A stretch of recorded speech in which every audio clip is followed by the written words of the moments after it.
é sobre isso que a gente vai falar, reforma tributária. É um dos assuntos mais debatidos, sobretudo nos círculos empresariais, mas de todos nós, mexe com o bolso de todos nós.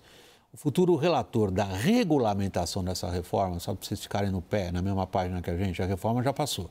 Ela está sendo agora regulamentada. E isso exige um relator no Senado, é o senador Eduardo Braga. Ele disse que não vai dar para entregar um relatório sobre esse assunto, que é altamente técnico, em até 45 dias. Foi esse o prazo do regime de urgência solicitado pelo governo federal.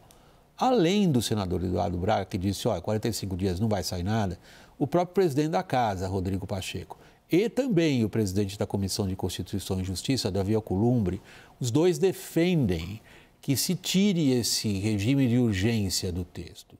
A Luciana Amaral, nossa repórter em Brasília, tem os detalhes. Boa noite, Luciana. Boa noite, William. Boa noite a todos que nos acompanham aqui no WW. Mais uma vez, esse pleito pela retirada da urgência do projeto da regulamentação foi feito em reunião de líderes hoje de manhã, mas até o momento o Palácio do Planalto não abre mão, não está fazendo essa concessão de se retirar a urgência. A urgência dá o prazo de 45 dias para que haja tramitação completa desse projeto no Senado Federal. Caso contrário, esse texto ele passa a trancar a pauta da casa. Mas aí, então, conversando com o Eduardo Braga, ele que vai ser o relator dessa matéria, começando pela CCJ, ele me disse, Luciana, esquece, impossível a gente analisar e aprovar essa regulamentação toda em menos de 2 meses. Começa a valer amanhã, a partir de amanhã, esse prazo, e se a gente for olhar no calendário, vai até o dia 22 de setembro. E aí ele disse que é impossível por vários fatores. Além, claro, do tema ser muito complexo, ele quer uma discussão mais em profundidade com os setores impactados, com os próprios colegas senadores. Ele disse também que os senadores querem rever alguns pontos que foram aprovados pelos deputados federais. Entre esses pontos, por exemplo, a trava que foi aplicada ali pelos deputados federais para impedir que a alíquota única passe dos 26,5%, além de ver ali os setores beneficiados com alíquotas menores e também quem entra naquele imposto seletivo com alíquotas maiores. As eleições municipais, claro, são também um fator preponderante para essa tramitação ser mais devagar. Eles argumentam que em época normal já ia ser difícil analisar esse texto em 45 dias. Então, você imagina, durante as eleições, em setembro não deve ter muito momento, reunião presencial dentro do Senado Federal. Perspectiva é que seja cada vez mais minguada a presença dos senadores aqui em Brasília. Por tudo isso, então, eles pedem essa retirada que não aconteceu até o momento. Volto com você no estúdio, William. Obrigado, Luciana. Boa noite para você em Brasília. Eduardo Fleury, tem um cheirinho no ar aí de regulamentação subindo no telhado. Agora, também há uma atmosfera, diz que um bocado de gente achando melhor assim, porque está tão difícil o Senado e Câmara se entenderem, tantos setores estão preocupados com o que vai acontecer, que no fundo, a pressa que o governo tem, o resto da turma não tem? Bom, eu acho que a gente tem que olhar um pouquinho, William, um pouquinho para trás. A Emenda Constitucional 32, que foi aprovada no ano passado, ela estabeleceu uma agenda. Tá? Essa agenda diz, olha, em 2024, né, você tem que aprovar as leis complementares. Em tese, não existe um limite para que essa aprovação seja feita, poderia ser feita em 2025. Só que essas leis complementares são duas, né? Uma já foi aprovada na Câmara, outra deve ser aprovada na Câmara logo agora em agosto. Elas dizem quem vai pagar, né? Quanto vai se pagar de alíquota, base de cálculo, quem são os contribuintes, quem são os responsáveis pelo pagamento do imposto, formato de pagamento, os órgãos arrecadadores, comitê gestor, enfim, toda a formatação que vai determinar a cobrança do imposto, né? O que a gente precisa entender é que essa lei precisa ser aprovada este ano, vamos dizer, essas duas leis precisam ser aprovadas este ano, porque o ano que vem você precisa criar os organismos, tá certo? Os órgãos que vão cobrar o imposto. Você tem ainda que fazer um regulamento, apesar de a gente estar falando que a lei complementar regulamentação da emenda constitucional, você ainda tem que fazer um regulamento que vai descer mais nos detalhes, vai estabelecer todas as regras. A gente diz como pagar o imposto, né? Você vai criar o comitê gestor, você vai criar os formatos de pagamento do imposto, que são inovadores. Enfim, você vai criar a questão por exemplo, do cashback, como é que vai funcionar. Tudo isso vai ser feito o ano que vem. E em 2026 já está previsto na emenda constitucional que nós vamos começar a cobrar imposto, os dois impostos. Vai ser uma alíquota teste ainda para ver se, por exemplo, vai se colocar 1% e verificar o quanto se arrecada, e aí vai se fazer uma projeção de qual deveria ser a alíquota. Então nós temos uma agenda que foi estabelecida pelo Congresso, né? Eu só temo um pouquinho nessa questão de complexidade, e que tem pouco tempo para debate. Eu não vou entrar na lógica do regimento, né, do Senado para isso, mas muitas vezes o que é importante entender é que esse debate vem há muitos anos. Nós já temos esse projeto de lei complementar já, digamos assim, desenhado há muito tempo, né? O que as pessoas podem é não concordar. Essa é uma outra história. Ok, é o direito democrático as pessoas não concordarem, é o direito democrático dos senadores e deputados mudarem o texto e tudo mais.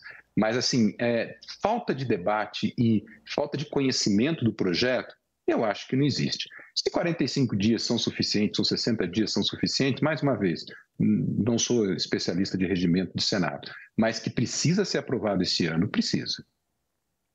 É a grande dúvida, Eduardo Fleury, é a grande dúvida. Aparentemente, os repórteres de política eles estão bastante acostumados ao que se fala lá dentro do Senado. Vamos ver isso logo depois da Thaís. William, o que eu escuto muito dos empresários, claro que há receio e há uma preocupação, e no final tantos setores foram beneficiados, que há uma preocupação assim, será que ainda tem uma chance do meu setor ser beneficiado, né? Ou será que eu consigo tirar o benefício do setor que de alguma forma é concorrente ao meu, mas no final das contas, quem foi beneficiado e quem não foi, o setor produtivo inteiro no Brasil vai precisar passar por essa transição, investir na transição de mudança do sistema tributário, porque vai mexer com o modelo de negócios, vai mexer com o planejamento de investimento e vai demandar investimento intelectual, investimento financeiro para fazer essa transição. Então, a minha percepção é que existe uma dúvida, assim, o que é pior? O pior é eu continuar mais tempo com esse sistema que eu já conheço, mesmo que ele me custe mais caro, ou eu entrar numa seara que vai me demandar um investimento aqui, né, no preparo dessa transição e que eu não sei exatamente onde vai dar e tomar mais tempo com isso. Então, eu vejo, e tendo acompanhado de perto outros processos assim, não tão revolucionários quanto o sistema tributário, mas outros processos que demandaram esse investimento de preparação para um novo modelo de negócios, sempre houve essa resistência. Então, tem aquela resistência que é até legítima, de insegurança, da insegurança jurídica, mas tem também uma resistência de, espera um pouquinho, no caos pelo menos eu já sei navegar. Bom, aí você está descrevendo o mérito da questão. Eu queria logo depois ouvir o Eduardo Fleury. O que o Eduardo Fleury diria a quem pensa assim? Mas antes, peço ao Daniel e ao Caio que tragam os bastidores do que são as negociações políticas entre Senado e Câmara, que nada tem a ver com mérito? Ou estou enganado, Daniel? Eu acho que tem 3 pontos aí que a gente tem que ter em mente. Primeiro, o Senado é uma casa legislativa mais conservadora no sentido estrito sensu, mais parcimoniosa, mais lenta para analisar qualquer tipo de matéria nos seus ritos do que a Câmara. Portanto, vai levar mais tempo mesmo. Isso, de alguma forma, já era previsível. Segundo ponto é que é a última oportunidade que tem o Congresso, os parlamentares de forma geral, de intermediar essas relações entre grupos de interesses, entre setor privado e o que vai sair da reforma tributária. E aí você imagine o que você quiser, William. Eu só quero imaginar coisas boas. Pelo amor de Deus, não faz essa provocação. Quando você fala da intermediação entre os interesses legítimos dos setores e como que os nossos parlamentares vão tratar desses interesses, a gente acaba imaginando o pior, mas a gente às vezes é meio maldoso, né? Vamos continuar. Se quiserem, só imaginem, eu não estou dizendo vamos ficar só na imaginação, que também não quero ser processado. E acho então, que tem um terceiro ponto, William, que não dá para deixar de dizer, que é o erro de cálculo do governo. E o erro de cálculo tem a ver com um assunto que a gente não vai conseguir falar, que é da reunião ministerial de hoje, mas só para tocar nisso, para além de um clima de exaltação no Palácio do Planalto, existe um clima de que está tudo bem. A relação com o Congresso está bem, a economia está bem, a popularidade está boa, está tudo bem. E você tem 40 ministros aplaudindo o presidente só fazendo diagnósticos positivos. Não tem ninguém capaz de dizer, olha, cuidado com isso. E é hora de pessoas ali próximas de Lula dizerem, olha, isso está errado, isso está ruim, mas ele não tem mais esse tipo de assessor. Então a reforma tributária é hora de dizer, pode descarrilar. Vai. Bom, William, eu gosto de comparar as duas casas. De fato, o Daniel coloca o Senado mais conservador, mas é uma casa de políticos mais experientes, ex-governadores, ex-presidentes da República. E o lance tramita mais lentamente. Eu estou vendo o Senado corrigir distorções que foram na prática, querendo corrigir distorções que foram feitas na Câmara. Por exemplo, o saneamento não ser seletivo, né? Por exemplo, o carro híbrido pagar mais do que o caminhão, a diesel, tendo muito questionamento sobre a alíquota de 26,5%, muita dúvida se isso, né, é crível, é factível, muita gente questionando os populismos. Isso sim, legal, nobre, mas o problema é que tem a outra face também, porque o Senado também tem tendências de promover outras distorções também que a Câmara não colocou. Então, tem feito um discurso de corrigir algumas, mas pode também inserir outras, né? Vamos lembrar que o relator Eduardo Braga, de Manaus, ex-governador, ex-ministro e um entusiasta da Zona Franca de Manaus, que é apontada por muitos tributaristas e analistas, e economistas e jornalistas econômicos como um exemplo clássico de distorção no sistema tributário brasileiro.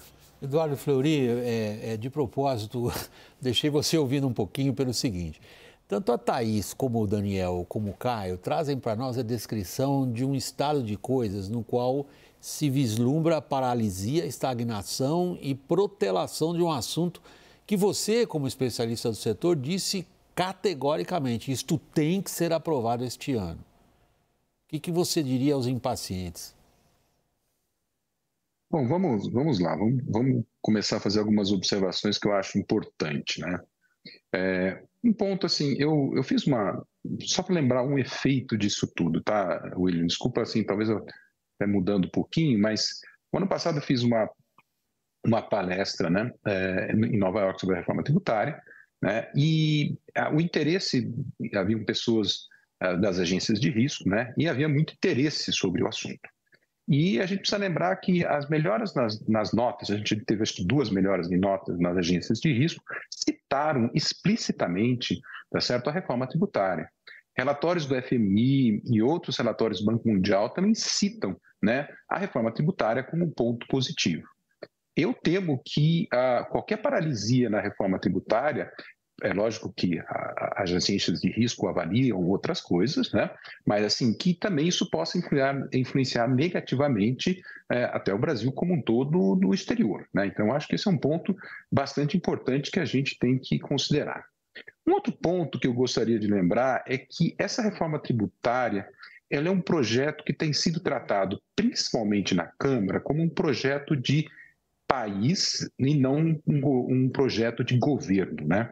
Então vamos deixar bem claro que não é alguma coisa que é vista como um projeto do país como um todo, e o Senado também sabe disso. Só lembrando que o senador Eduardo Braga também foi o relator da emenda constitucional 32 no Senado, né? Da reforma tributária, da emenda constitucional que criou a reforma tributária.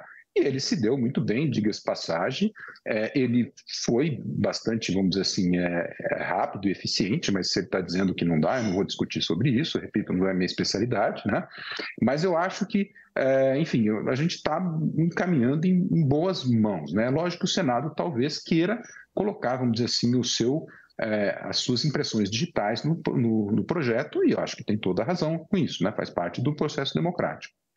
E, por fim, assim, essa questão das incertezas, que a Thaís colocou e que o Caio colocou e tudo mais, eu tenho assim, que o sistema hoje é tão caótico, né?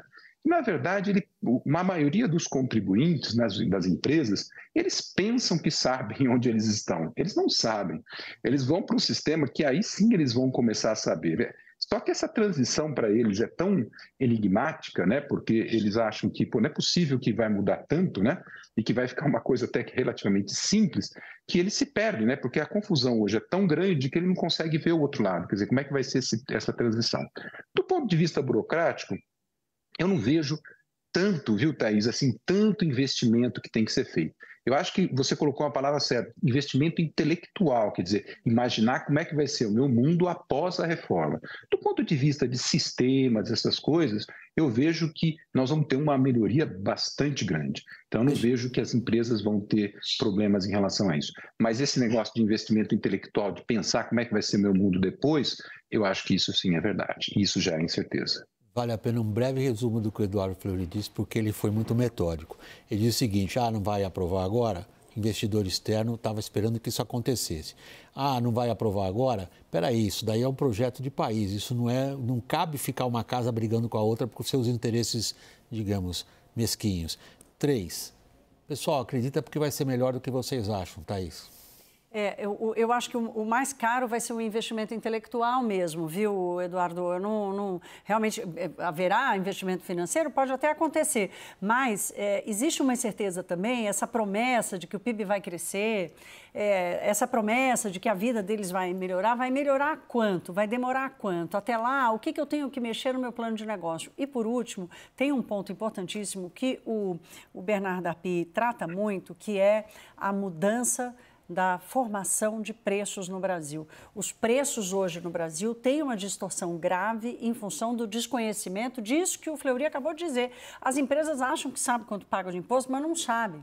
Então, quando elas souberem exatamente o que elas acham de imposto, elas vão precisar incluir um elemento chamado competitividade. Para eu ser mais competitivo, agora que o meu custo é diferente e provavelmente tende a ser menor, não pela alíquota, mas pelo caos tributário. Que preço eu posso fazer do meu produto, do meu negócio, que vai me deixar mais competitivo? Então, são elementos muito novos para uma economia como o Brasil, que está acostumada com caos, mas, e que gera muita incerteza de será que esse negócio vai ser tão bom assim mesmo? Daniel e Caio, eu tenho um minutinho para acabar o programa. Subiu no telhado para esse ano a reforma, sim ou não, Daniel? Sinceramente, não consigo te responder, mas a minha preocupação é que um atraso puxa o outro. Você tem um segundo projeto de regulamentação da reforma tributária, que são os organismos, os órgãos que vão cuidar ali da distribuição dos impostos, de contenciosos, e depois disso você tem a reforma da renda. Então, um atraso puxar outro atraso, esse sim seria um cenário muito ruim. Para encerrar. De fato, a eleição municipal pode atrapalhar e pode escorregar para fevereiro, março do ano que vem, sim. Pode, tá? Não vou cravar nem dizer que eu acho que é Você está apontando um risco. Sim, real.